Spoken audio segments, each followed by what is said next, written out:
Masechet Sukkah, Daf Memchet, nous commençons à la 4e ligne, à la Mishnah. Ha'halel ve'asimcha shmona ketzat.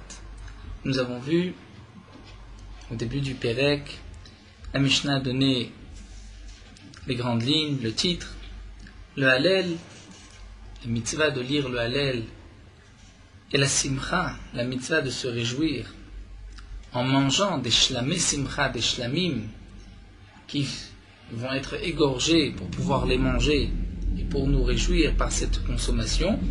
C'est shmona, c'est pendant 8 jours.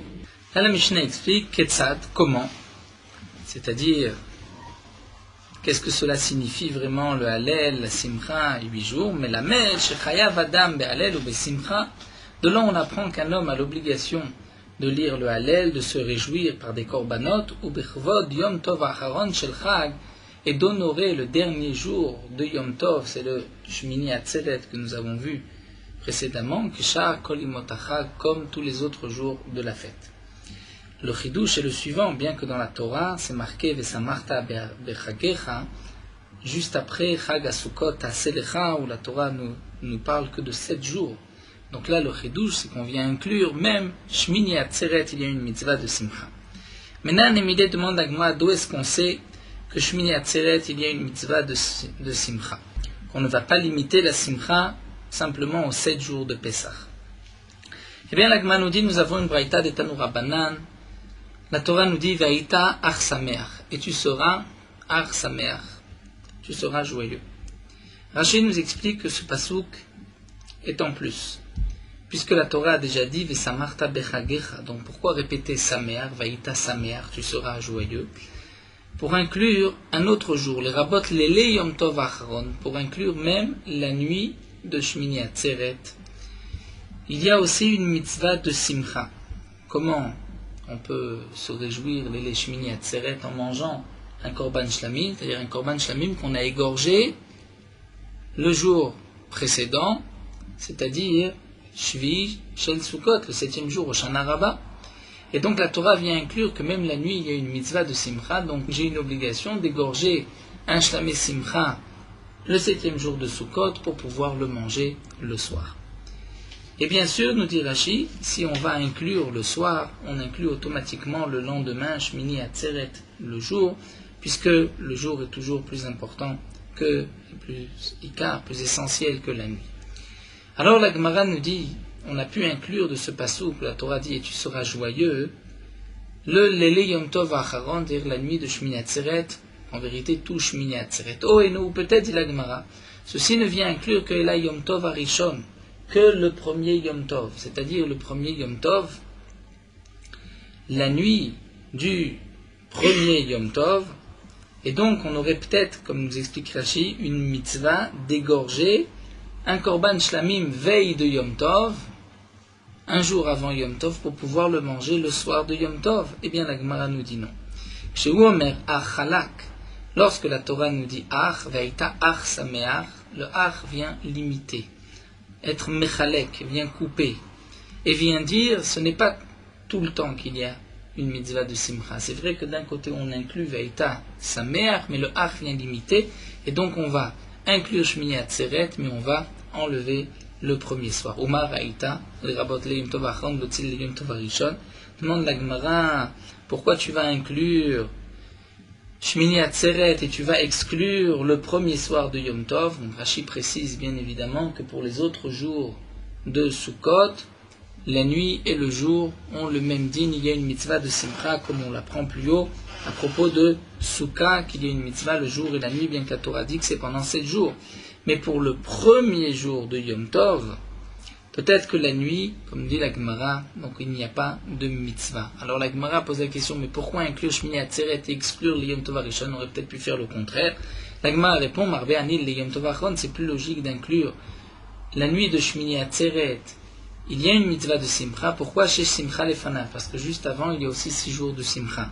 Au Motzian, il y a Yom Tov Arishon, chez Simcha Lefanav. Mais je vais exclure le premier soir de Yom Tov, qui n'a pas de Simcha juste avant, puisqu'on vient d'un jour de semaine. Donc c'est plus logique d'inclure, de poursuivre la Simcha plutôt que d'inclure un jour qui est, c'est-à-dire de commencer plus tôt la Simcha. La Gemara continue avec une nouvelle Mishnah, Souka Shiva. Nous avons vu que la Souka, la mitzvah, c'est 7 jours. Ketzad, comment nous dit la Gemara, comment on termine la mitzvah de Souka? Gamar Milechol, lorsqu'on a terminé de manger le 7e jour de Sukkot au matin, Lo yatir et Soukato, on ne doit pas démolir sa souka, on laisse sa souka toute la journée. Si on a besoin de prendre un repas, on doit le prendre dans la souka. Aval morid et takelim mina mincha ol mala. Mais on pourra descendre, puisque comme nous l'avons vu tout au long de Maseret Souka, la souka à l'époque était toujours sur les toits. C'est toujours marqué, on montait à la souka et on descend vers la maison.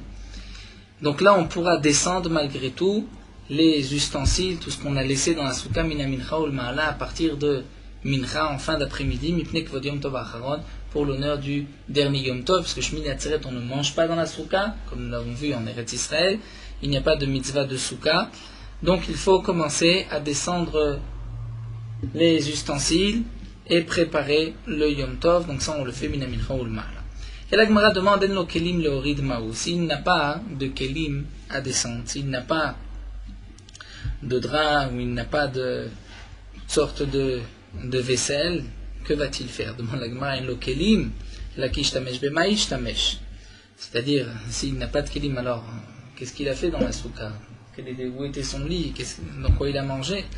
Et là, voici ce que la Gemara a voulu dire. En lo makom leorid kelav. Dans le cas où quelqu'un n'a pas suffisamment de place dans la maison, il n'a pas où descendre, et il veut rester encore un jour dans la souka.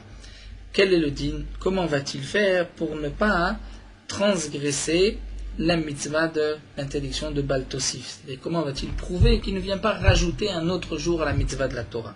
Rabbi Chia Barav Amar Pochet Barba'a. Chia Barav nous dit, il va diminuer, il va faire un trou dans la souka de 4 tfachim. Et ainsi, il va rendre la souka psoula. Mais là, Tosfot s'étonne et pose la question, si c'est du avir, nous avons vu que c'est 3 tfachim. C'est quoi ce shiur de 4 tfachim? De plus, tout dépend où est-ce qu'il a mis aussi ces 4 tfachim. Des fois, il coupe la souka en 2, mais il y a 3 défanot. C'est un peu ce que répond le Ritva. Le Ritva veut dire que c'est vrai qu'il y a un srar pasoul de 4 tfachim, et nous avons vu que au milieu, srar pasoul, arba tfachim, et avir, lorsque c'est vide, c'est 3 tfachim. Mais ça, c'est lorsque nous avons que 3 défanot à cette souka. Donc lorsqu'on laisse un creux, un vide de 3 tfachim, on a coupé la souka et il n'y a plus d'endroit dans la souka où on peut rester avec shalosh tfanot, 3 défanot. Mais dans une souka où il y a 4 défanot, même si on fait un trou au milieu, on laisse 3 sur 3 de vide, il y a malgré tout d'un côté 3 défanot, de l'autre côté 3 défanot, on peut diviser la souka en 2. Donc le Ritva explique qu'en vérité ici, le shiur de 4 tfachim, c'est pour montrer, on a besoin d'un peu plus dans ce cas-là, et montrer que je ne mange pas les shem mitzvah dans la souka. Et c'est ce qui est rapporté dans les poskim, que ce pochet barba, c'est pas que vraiment on rend la souka psoula, mais qu'on va montrer par cette action, puisqu'on enlève 4 tfachim de srar, on laisse 4 tfachim ouverts, on montre que on n'a pas l'intention d'appliquer la mitzvah. Rabbi Yoshua ben Levi Amar, Rabbi Yoshua ben Levi rajoute et dit, Madlek ba et aner, on peut allumer dedans un air, c'est-à-dire une veilleuse, et comme nous l'avons vu, Rashi nous rappelle la Gemara de la Fraftet, que dans une petite souka, la veilleuse doit se trouver à l'extérieur. Donc lorsque on met une veilleuse dans la souka, on rend d'une certaine manière pasoul la souka, on montre qu'on ne veut pas accomplir la mitzvah. Velo pligé dit la Gemara, il n'y a pas de marloquette entre l'idée de Rabbi Chia Barav ou de Rabbi Yoshua ben Levi, Alan Valé, tout dépenser pour nous ou pour eux. C'est-à-dire pour nous dit Rashi, pour ceux qui habitent en Bavel, où le 8e jour est un safek, peut-être que c'est le 7e jour, et nous avons vu qu'on doit manger dans la souka, mais on ne fait pas de bracha, donc on ne peut pas démonter, enlever 4 tfachim de srar, on va simplement mettre une veilleuse, puisqu'on doit quand même rester dans la souka. Mais haléou, pour ceux d'Eretz Israël qui ne mangent pas dans la souka, à ce moment-là, on peut enlever 4 tfachim. Mais la Gemara demande à Tinar Souka Ktana, et voilà, pour une petite souka, nous avons vu que la petite souka, on met la veilleuse à l'extérieur. Mais souka de la Maïkalima, c'est une grande souka. La grande souka, on a vu que lorsqu'il y a suffisamment d'espace entre la souka et le srar, la souka et les dfanot, il n'y a pas de risque d'incendie, on peut laisser la veilleuse à l'intérieur.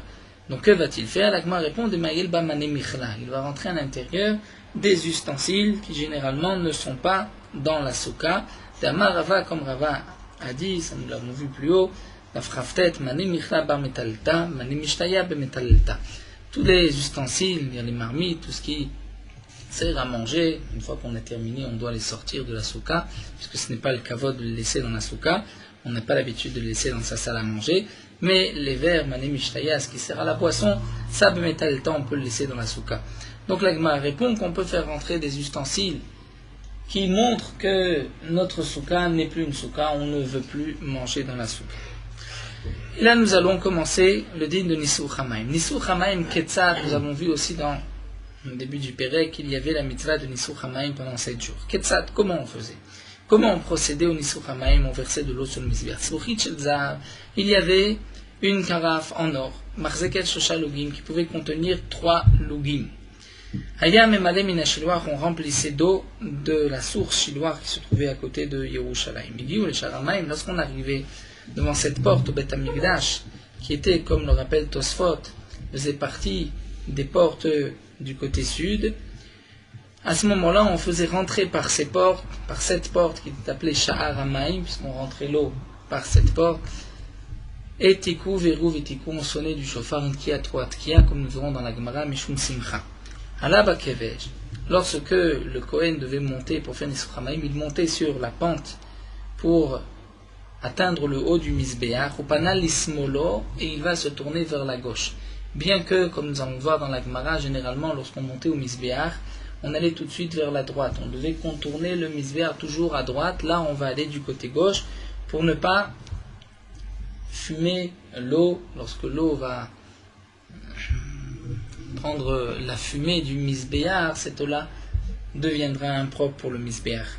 Donc c'est pour cela qu'on allait directement, pour ne pas faire tout le contour. N'oublions pas que le Misbéach était en haut de 28 amot sur 28 amot. Donc 28 amot sur 28 amot, si il devait faire le tour du Misbéach pour arriver, donc il part juste à côté du coin sud-est pour ensuite rejoindre le sud-ouest et faire tout le tour, il a près de 100 amot, il a près de 50-60 mètres de marche. Et là, pendant ce temps-là, la fumée du Misbéach risque d'abîmer cette eau. Donc il allait directement du côté gauche. Shnei Sfalim Shel Kesef Ayusham, il y avait 2 carafes en argent qui étaient fixées avec de la chaux, et Tosot nous dit ce n'est pas considéré comme un keli à part, mais comme faisant partie du Misbéach. Puisque Tosfot soulève la question, on avait au départ de l'eau dans une carafe en or, et maintenant on va le poser dans des récipients qui sont en argent. Normalement, Ma'alim Bakodesh, on monte, on ne descend pas. Donc Tosfot dit là c'est différent, puisque c'était fixé au Misbéach, ça avait un statut de Misbéach et non pas de Keli. Donc il y avait 2 récipients en argent qui étaient fixés au Misbéach à Yusham. Rabbi Uda Omer Shel Sidayu. Rabbi Uda dit ce n'était pas en argent, mais c'était de chaux. Et là, Shayu Mushcharim Penem Pnayain, mais ils avaient noirci par le vin. Au Menu Kavim, il y avait 2 trous. Kemin Shne Chotamim Dakim, comme 2 chotam, c'est-à-dire comme 2. Chotem, c'est un nez, c'est-à-dire comme 2 parties qui sortaient de ce récipient. C'est l'explication de Rashi. Tosfot n'est pas tout à fait d'accord. Tosfot se pose la question, mais où est-ce qu'a vu tout ça Rashi Minaim Lokolotoïnian, qu'il y avait comme une sorte de. Une partie qui sortait de ces récipients où il y avait un trou. Peut-être, comme dit Tosfot à la fin, il y avait quelque chose qui était en relief, simplement pour ne pas que il y ait quelque chose qui bouche le trou. Donc c'était plus facile pour le maintenir ouvert. En tout cas, il y avait sur ces récipients comme 2 parties en relief, comme 2 nez, d'akim qui étaient fins, Rad Mouvé Vechaddak, l'un qui était, on peut dire, épais, le trou était large, et l'autre était fin. Celui qui était fin, c'était celui dans lequel on allait verser de l'eau, et celui qui était plus large, plus épais, plus large, c'est là où on allait verser le vin, puisque comme nous allons le voir, l'eau coule plus vite que le vin, et pour que lorsqu'on versait le vin et l'eau, le tout se terminait en même temps, puisqu'on versait Maravo chez le Maïm, celui qui était plus à l'ouest, c'est là qu'on versait de l'eau, Mizrachos, qui était plus à l'est, chez Yain, c'était là qu'on versait le vin. Et même, Ira chez le Maïm, les torches chez Yain, torches chez le Maïm, ça si on a inversé, on a versé l'eau dans le trou du vin, ou le contraire, on s'est acquitté de la mitzvah. Rabbi Uda Omer, Rabbi Yehuda n'est pas d'accord avec Tanakama. Tanakama pense qu'on devait prendre 3 logim d'eau, mais pendant 7 jours. Rabbi Yehuda dit c'était 1 log, pas 3 logim, mais ce n'était pas 7 jours, c'était 8 jours. Et Yamenaser, Belog Yamenaser Kol Shmona, même Shmini Atzeret, il fallait verser de l'eau sur le misber. Yamenaser Omerlo, et à celui qui versait de l'eau, on lui disait Agbei Yadecha, lève ta main pour qu'on voit au loin que tu fais bien le Nisur Hamaim, parce que les Tzedokim, les Sadducéens, n'étaient pas d'accord, ne croyaient pas cette dracha des Chachamim qu'il faut faire le Nisur Hamaim, et eux ne voulaient pas le faire. Et Pa'am Achad, une fois, Nasach Echad Adgaber Raglav, un Kohen a versé sur ses pieds, il ne voulait pas verser sur le Mizbeach, c'est un Tzedoki, Urgamu Kolam Betrogehem, et tout le monde l'ont lapidé avec leur rétrogim, tous ceux qui étaient là lui ont lancé leur rétrogim pour le lapider, puisque c'était un tzedoki. Et Kema'asu bechol karma'asu b'Shabbat, ce qu'on faisait en semaine, on le faisait aussi le jour de Shabbat. Et là, Shayem Emale Merev Shabbat, seulement, si c'était Shabbat, on préparait à l'avance, on remplissait avant Shabbat, Ravit Shel Zahav, un tonneau en or, Shena Mekudeshet, mais qui n'était pas Kadosh, n'était pas encore un Kli-Sharet, il n'avait pas été utilisé comme Kli-Sharet, et donc l'eau n'était pas Psula Belina, comme nous avons vu plusieurs fois dans Masechet Yoma, que l'eau peut devenir Psula Belina si elle passe toute la nuit, une fois que l'eau est rentrée dans un Keli-Sharet, dans un récipient qui sert au Beth Amikdash. Donc on prenait un Chavit Shel Zav qui n'avait pas été Kadosh. On remplissait Minashloar avant Shabbat, ou Manicha Belishka, et on la posait dans une pièce réservée à cet effet. Nishpecha, si l'eau s'est renversée, ou Nidgalta, si l'eau est restée découverte, donc on craint que peut-être un serpent est venu, a bu un peu d'eau, a laissé son venin, et à ce moment-là, nous explique Rashi, il n'y a pas le chiour d'eau, puisqu'il y a de l'eau, il y a aussi un peu de venin, même si c'est une très petite quantité, qui va compléter le chiour de 3 logim ou d'un log d'après Rabbi Yehuda, et donc nous n'avons pas 3 logim ou un log d'eau.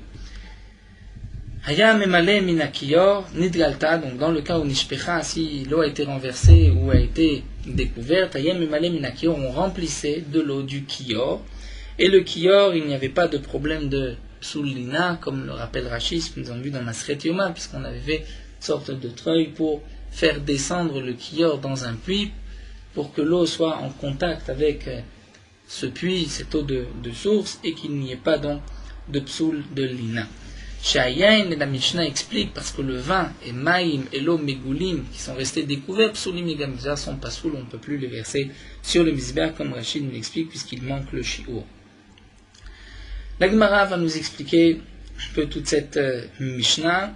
Maintenant, Nemidei nous dit la Gemara, d'où est-ce qu'on sait que lorsqu'on apportait, on puisait cette eau, il fallait sonner du shofar. Amar Ravina répond à Makra, la Torah dit, ou shaftem maïm besasson. Il faut puiser de l'eau besasson avec joie, et donc la joie c'est en sonnant du shofar. La Gemara nous dit à nous tréminer. La Gemara nous raconte une histoire, cette histoire bien connue, de 2 minimes, c'est-à-dire 2 personnes qui ne croyaient pas on va dire généralement les minimes, c'est ceux qui ne croient pas de certains Ikarim, des Yud Gimel Ikarim, des 13 principes fondamentaux que le Rambam rappelle. Donc un min, celui qui parfois ne croit pas la Torah orale, c'est vrai que parfois il a un autre nom, min, apikoros. Le min, c'était un homme qui ne croyait pas donc dans tout ce qu'il faut croire. Chad Sasson, l'un s'appelait Sasson, Vechad Simcha, et l'autre s'appelait Simcha. Portait 2 prénoms originaux, Sasson et Simcha. Sasson, d'une certaine manière, c'est un synonyme de joie. Sasson était joie, Simcha. Amale Sasson le Simcha, Sasson dit à Simcha, Ana adifna minach. Moi, je suis mieux que toi, plus grand que toi. Pourquoi? Dirti dans le pasuk, c'est marqué Sasson ve Simcha yasigu. Ils vont atteindre du Sasson, Simcha, de la joie. Et c'est marqué Sasson avant Simcha, donc je suis plus grand que toi. Amarle Simcha le Sasson, Simcha dit à Sasson, au contraire, Ana adifna minach. Je suis moi plus grand que toi. Dirti, c'est marqué Simcha ve Sasson la Yehudim dans le pasuk. Il y a eu Simcha ve Sasson la Yehudim, donc Simcha c'est plus grand que Sasson. Amarle Sasson le Simcha, Sasson dit à Simcha. C'est vrai que cette Gemara est difficile à comprendre dans le chat Pashut de la Gemara. Qu'est-ce que la Gemara veut nous dire par là? Juste 2 minimes, Sasson, Simcha. D'ailleurs qu'il y a ici des secrets que les Chachamim ont cachés à travers ces quelques lignes. Sasson dit à Simcha, Chad Yoma un jour, Shafkucha, on va te laisser sortir, j'ai dit, du ciel, de Shavucha Parvanka. Et on te nommera comme un coursier, dirtiv, comme c'est marqué dans le passou, qui besimcha tetseu.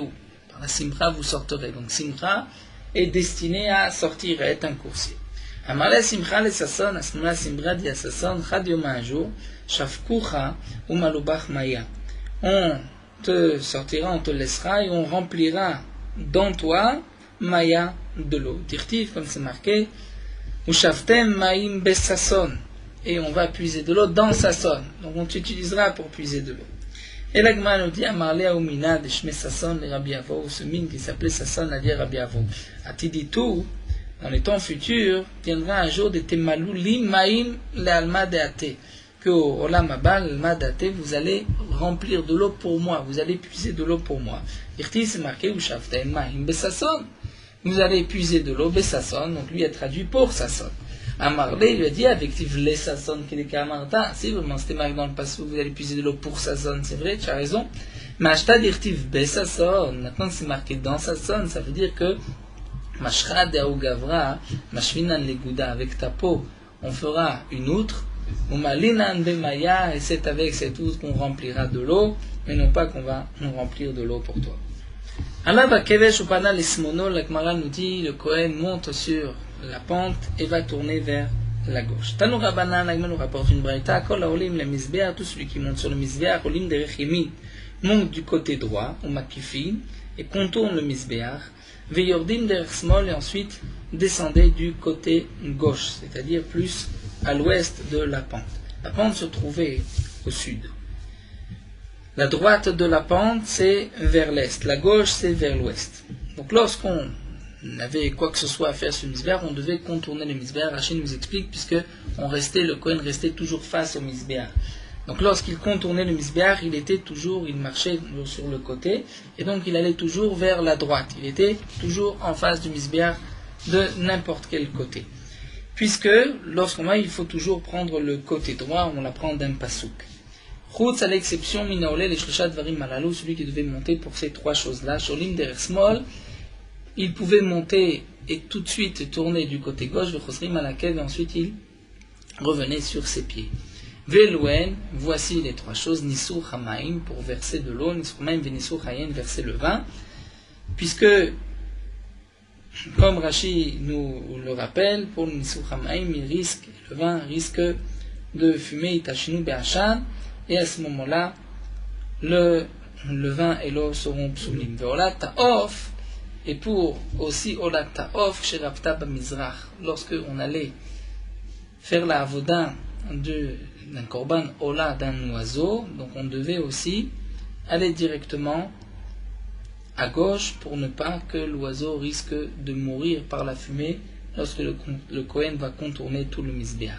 Bien que l'emplacement où est-ce qu'on faisait Olat Ta'of, c'était plutôt du côté sud-est et non pas sur le Keren sud-ouest. Malgré tout, dit l'Agma, Ksheravta Bamizrach.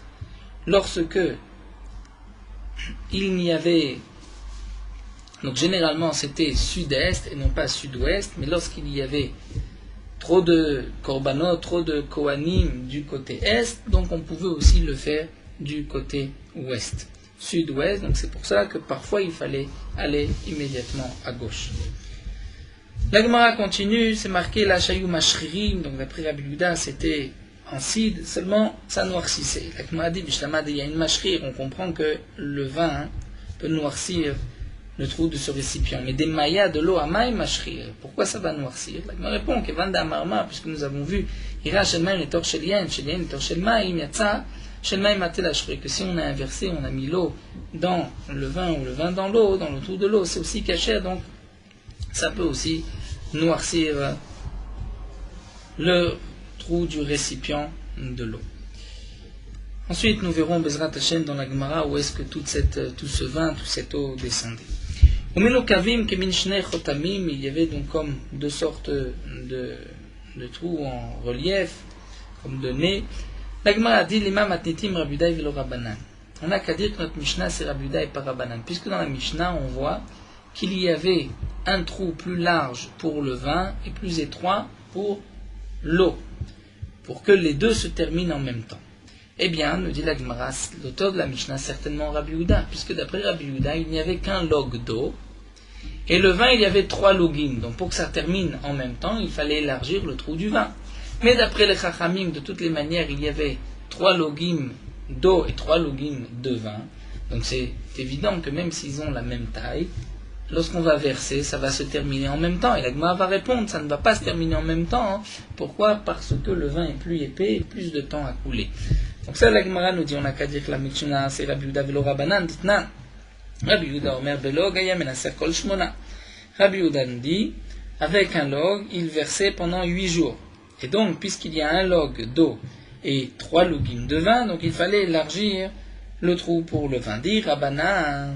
Mais si c'est les Chachamim, donc il y a Dadenino, étant donné qu'il y a 3 logim de vin, 3 logim d'eau, donc même si les orifices sont de la même taille, ça se terminera en même temps. On peut même expliquer d'après les Chachamim, parce que Chamra Samir Maya Kalish, l'eau est, donc le vin est plus épais, Maya, l'eau, et Kalish est plus légère, on veut dire, et donc l'eau va couler plus rapidement, c'est pour cela qu'il fallait élargir l'orifice, le trou du vin. Achiname mistabra, nous dit l'agma, c'est même logique de dire que c'est les Chachamim et pas Rabbi Yehuda. Pourquoi dire Rabbi Yehuda? Parce que si c'est Rabbi Yehuda, Rachav et Katsar itli, Rabbi Yehuda lui pense que c'est Rachav et Katsar. Dans une braïta, nous allons voir que d'après Rabbi Yehuda, il n'emploie pas le terme de l'un qui était, comme nous l'avons vu dans la Mishnah, Echad Meuvé v'Echad Dak, mais l'un Rachav large et l'autre Katsar. Et Rashi nous explique qu'il y a une petite différence relativement Rachav et Katsar. Rachav c'est plus large, c'est beaucoup plus gros que ce que Meuvé est plus grand que Midak. Donc puisque une fois c'est marqué Meuvé et Dak, et Rabbi Yehuda lui emploie le terme de Rachav et Katsar, l'auteur de notre Mishnah n'est pas Rabbi Yehuda, parce que Rachav c'est plus large que Meuvé.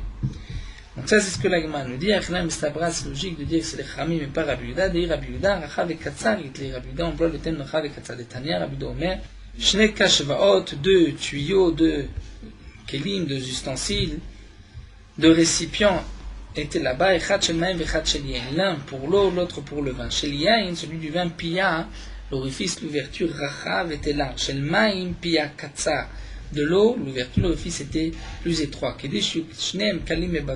que les deux se terminent en même temps. Shma mina, donc puisqu'on voit qu'ici, dans la Braïta, Rabbi Yehuda emploie le terme de Rachav et Katsar et non pas Meuvé Vedak, donc l'auteur de la Mishnah, ce n'est pas Rabbi Yehuda, mais plutôt les Chachamim, comme nous l'avons expliqué. Alors pourquoi faire un orifice plus large, puisque le vin est plus épais et met plus de temps à descendre. Alors nous allons nous arrêter ici. Nous reprendrons Bezrat Hashem en Daf Memtet, savoir exactement où vous tombez le vin et l'eau.